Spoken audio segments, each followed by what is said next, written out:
Hello and welcome back to the Little Craft House. If you haven't met me before, my name is Nicole and today we are going to be making these beautiful pair of dangle drop earrings.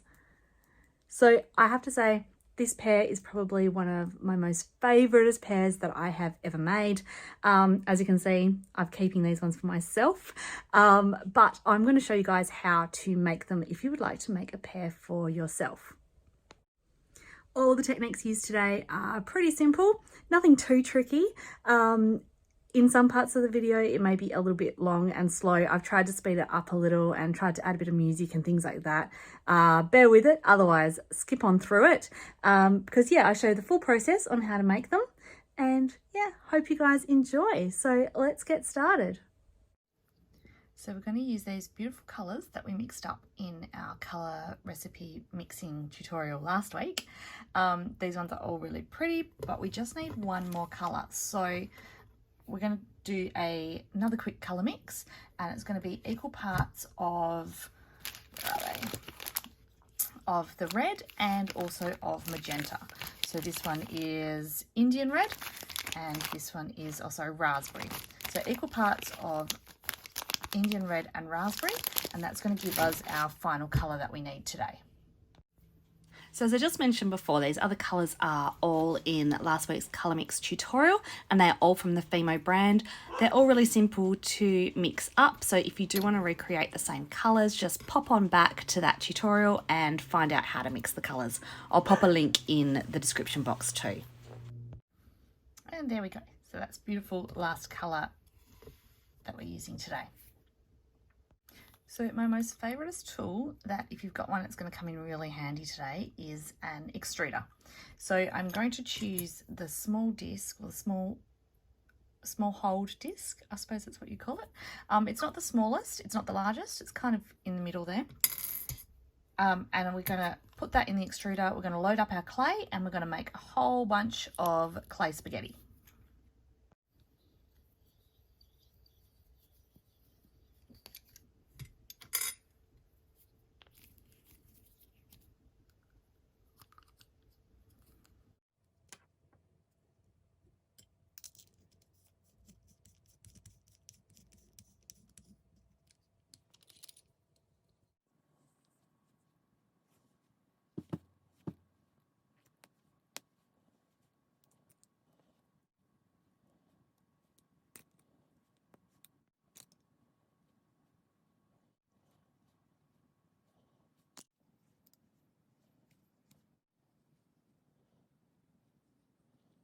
Right, so I've done all my little spaghetti strands and I've decided that I need one more colour.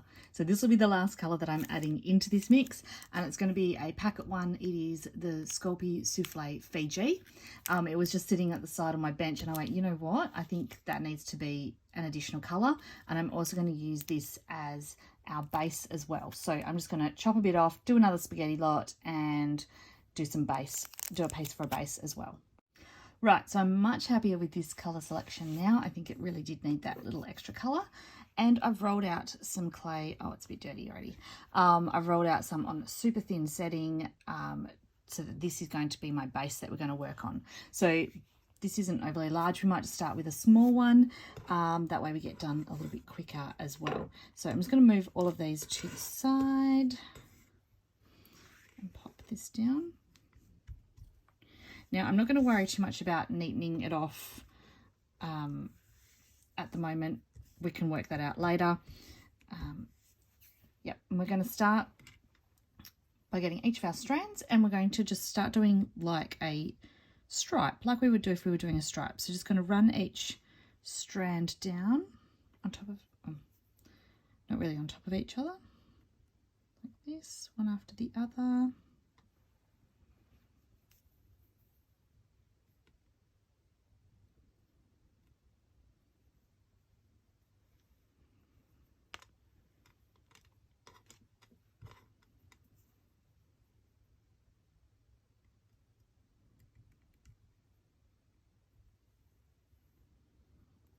And we're just going to work our way along the whole thing before we do our next step.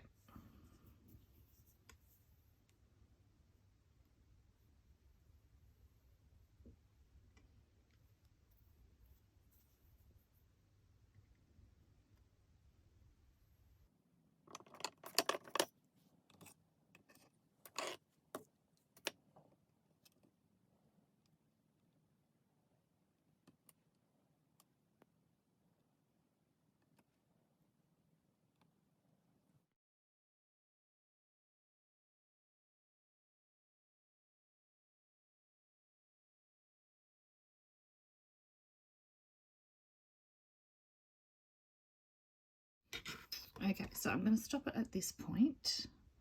Oh. Okay, so I've just realised that I made a mistake. I forgot green. Green got forgot. I don't really want to pull the whole thing apart and start again, so I think we'll just leave it how it is.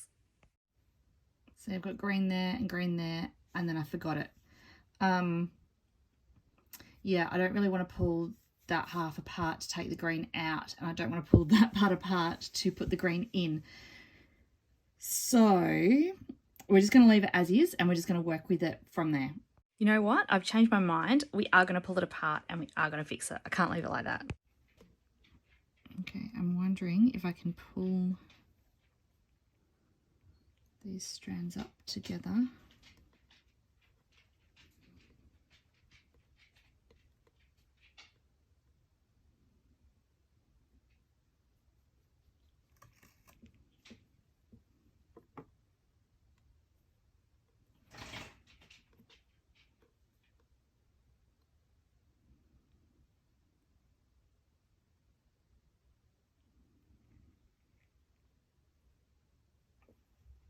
There we go.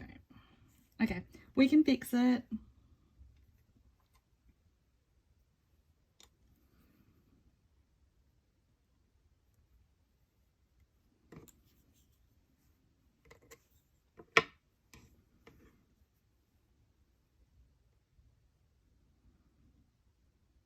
Right, so now it is in the position that I want it to stay in.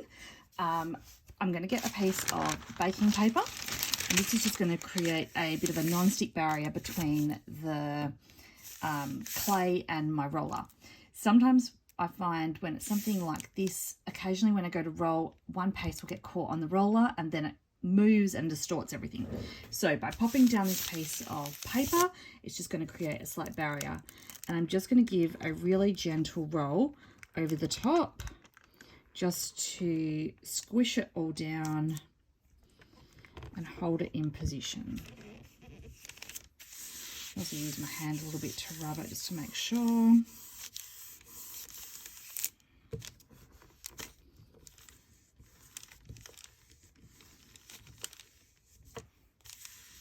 Alright, it's nice and even. Gently remove that. Beautiful. Alright, and now I can trim it down.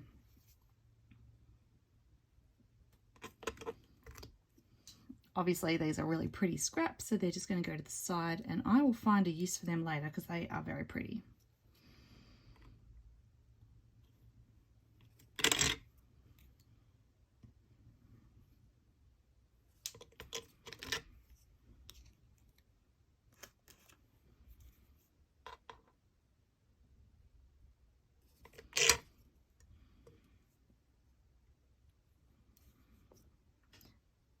And because this is now quite tight on the tile, I'm going to use the flexi blade to run underneath just to loosen it.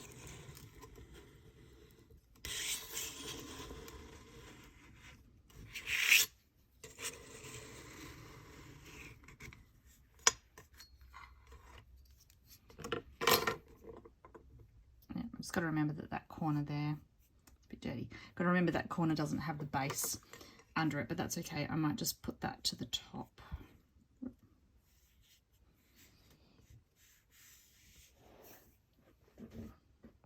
For the next steps, I'm going to switch my knives over. So usually I use this one, which is my flexi knife, like I just used, where it's bendy. But for this next one, where I want the slices to be nice and straight, I'm going to switch over to this rigid blade.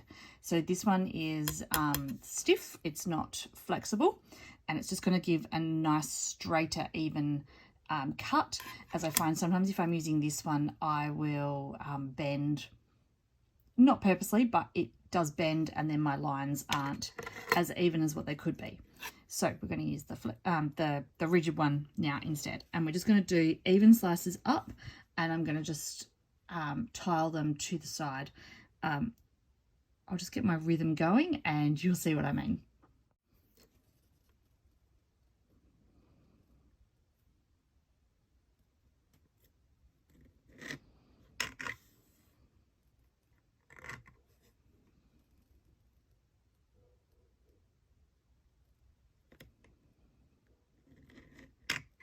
Okay, so as we add the next slice on, I'm not going to put it in line. We're going to move one space along. I'm not sure how easy that is for you guys to see.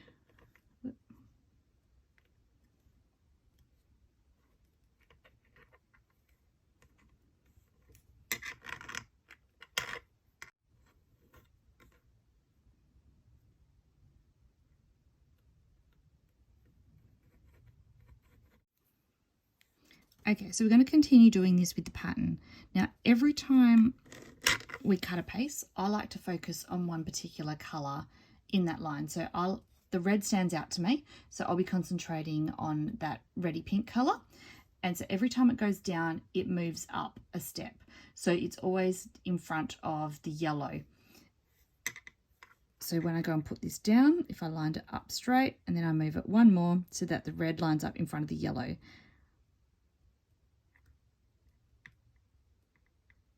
And I kind of start it in the middle and then just make sure that the rest of the way up and down the pattern matches as well. So sometimes it needs to be stretched out a little bit.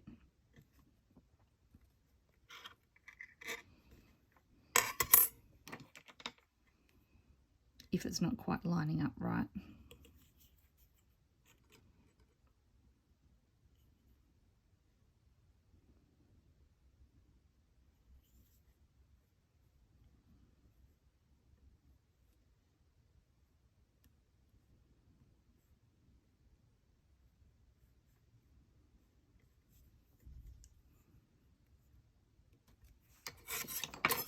And so we're just going to continue doing that, moving it up. Oh, we've done up 4, so now we might move it back down 4. So now I'm going to move the line that way 1. So the pink, so the red is now going to line up with the purple. So we're going to bring our little zigzag back down.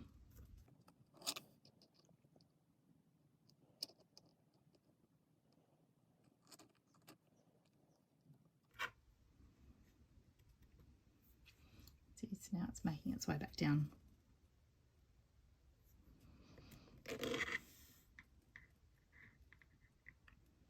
This is definitely a slow process. It's not something that you can do really fast. And whilst you're talking, you also get a little bit confused sometimes. Okay, but for the purpose of this video, I will speed this up a little bit just so that you can still see the process, but just a faster version.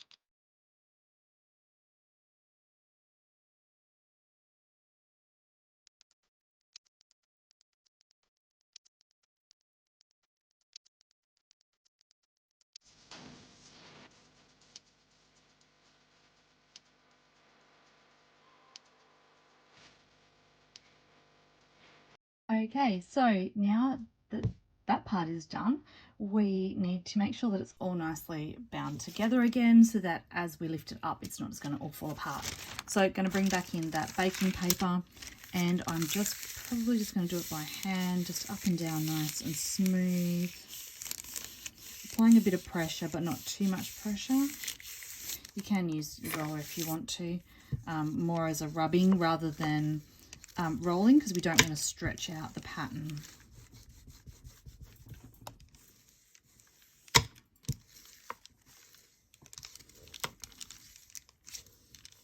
The good thing about using the baking paper too is I can see what's happening underneath.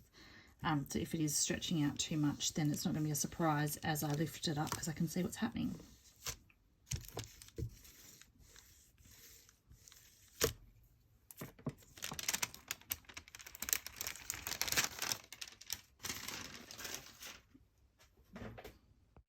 Okay, so now comes the part that I dread, every single time because I hate cutting into these beautiful slabs, but I've decided these two shapes today. So I'm just going to position them just to try and get the most out of that zigzag shape.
And then I'm going to just use the spares to cut some studs out.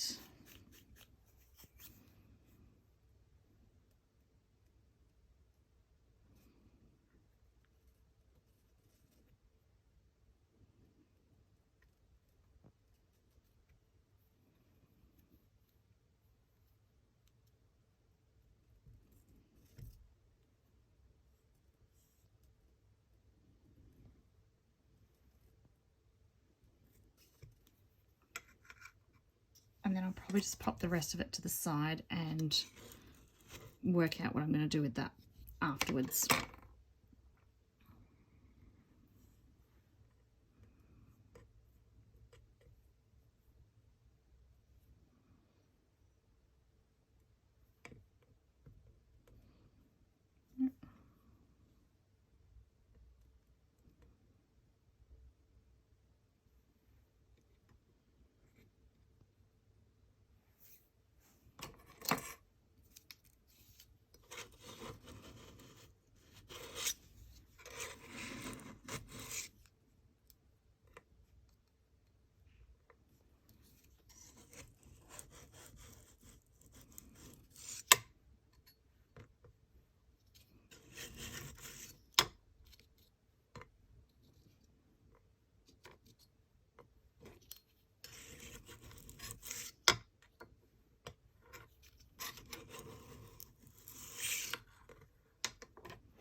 Now, because I've got so much of these spaghetti strands left, I thought I might try and border some of these shapes as well, just to sort of finish them off a little bit more. So I'm just going to have a bit of a play and see if I can make a border work.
Okay, so I've got them all boarded up, except for the two little studs. I'm not going to do those.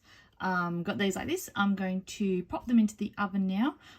I'm not 100% sure on my joins on these, so I may or may not use them. I'm not sure yet. But anyway, I'm going to pop them in the oven, bake them up, and then we can assemble them. Alrighty, so they are out of the oven. They are nice and warm. It's a cold day here today, so I do appreciate the warmth of them. And yeah, because we boarded them, it means that I don't have to do any sanding. So the edges aren't rough, so I don't need to sand. The only thing that I will need to do is drill the holes. So I'm going to do that in a second.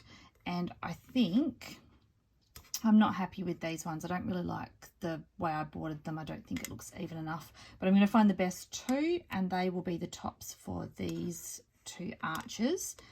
And then I've got another little plan for these two here. So I think that's what I want to do. So I'm going to pop them up there. These two here. The other day I found in my stash some beads. So I think if I've got enough, I think I'm going to use these little teardrops that way. And I'm going to hang them from the shape. So yeah, I'm going to see if I can do that. That will add just something a little bit different and a little bit extra. And yeah, it looks like it could be fun. So let's give it a go.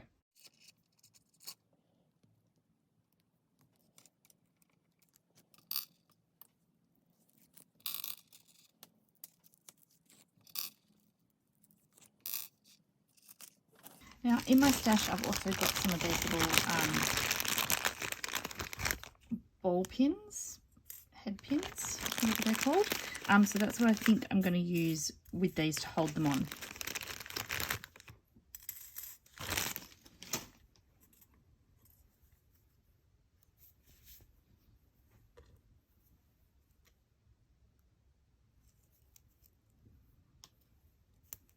Yes, I'm thinking.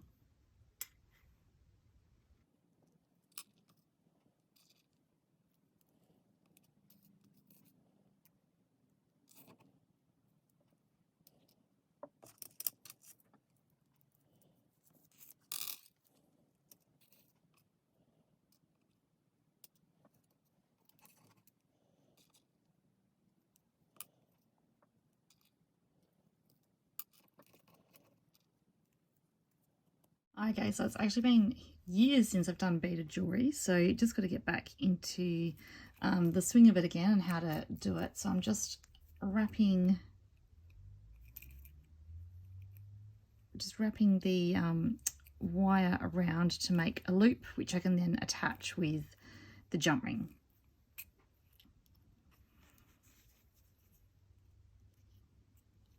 I can kind of reshape that again in a minute. Cut off that extra.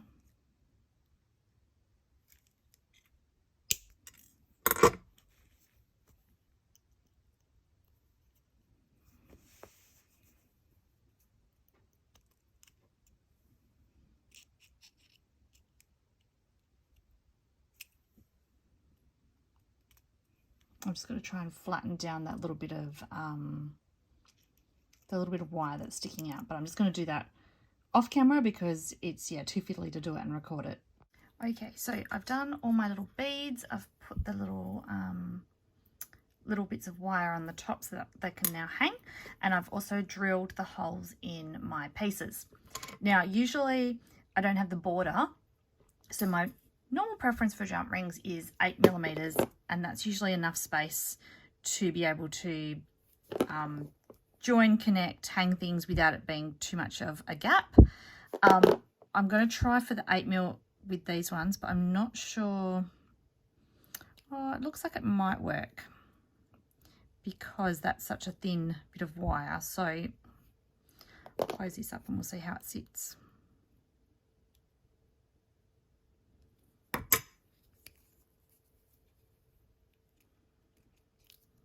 Yep, that's okay. I can use the 8mm still.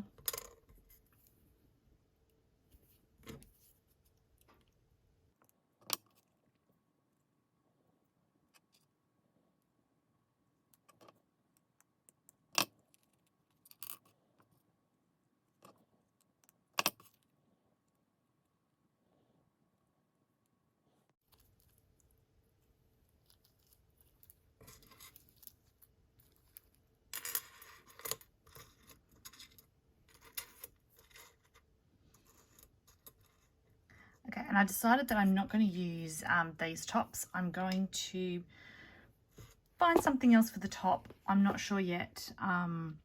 Probably just a plain colour, or I might even just pop a hook on. Okay, so there we go. We're all carded up and finished. And I have to say, I think this is one of the most favourite pairs I have ever made. So this pair here are going straight into my collection. I love the way that they hang and dangle, and I love everything about them. So thank you guys for joining me today, making these awesome pairs of earrings. Hope you enjoyed the tutorial, and if you did, I would love for you to subscribe to my channel to see more tutorials like this. And if you also check out our Instagram, that is at the Little Craft House AUS. Over there we talk about all things new and happening in our shop, as well as posting up daily reels and mini tutorials, as well as inspiration and a whole bunch of other things. So thank you guys once again for joining me. Hope you've enjoyed it, and I shall see you next time. Bye.